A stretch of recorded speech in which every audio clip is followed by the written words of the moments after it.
Hello hi అందరికీ నమస్తే.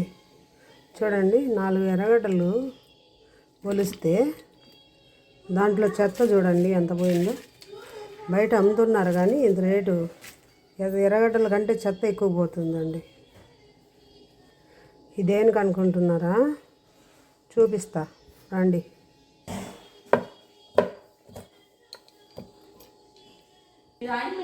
ఆయిను మిర్చి సన్నగా కట్ చేసుకోవాలి, కొత్తిమీర కరివేపాకు ఆనియన్,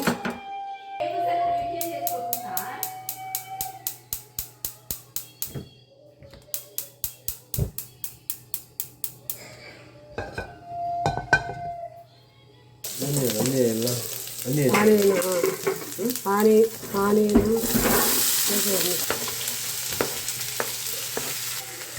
అన్నీ ఆయిల్ వేసి ఆయిల్ అన్నీ మొత్తం ఇట్లా ఫ్రై చేసుకొని కొంచెం జీలకర్ర కొంచెం శనగపప్పు ఉంటే కూడా వేసుకోవచ్చు.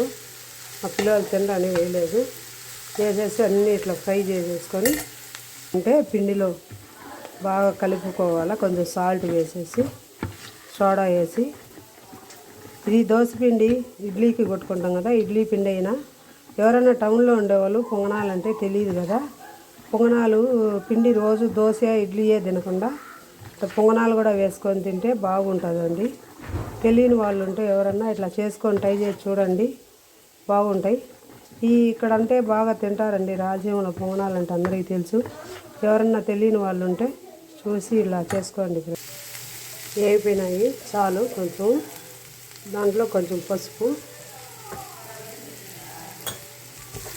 వేగేటప్పుడే వేస్తే కొంచెం పసుపు వాసన లేకుండా ఇట్లా వేగిపోతుంది.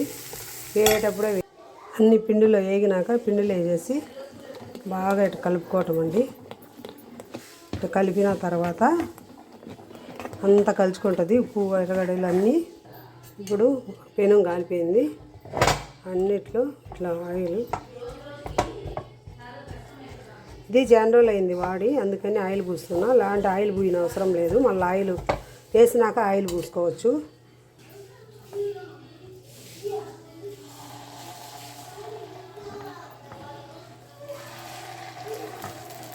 వేసాము, అన్నీ వేసాము. తర్వాత నెక్స్ట్ ఇలా కొంచెం ఆయిల్, నెక్స్ట్ సన్న మంట పెట్టి మూత పెట్టి, ఇప్పుడు ఉడికిపోయి ఉంటాయి ఇలా వచ్చాయి. ఇప్పుడు ఏం చేయాలంటే దీని స్టిక్ ఉంటుంది, స్టిక్ లేదు నాకు ఆడ ఎడబడిపోయింది కాబట్టి దీంతో ఇలా పొంగనాలు రెడీ అయిపోయినాయి. అన్నీ తీసి ఇట్లా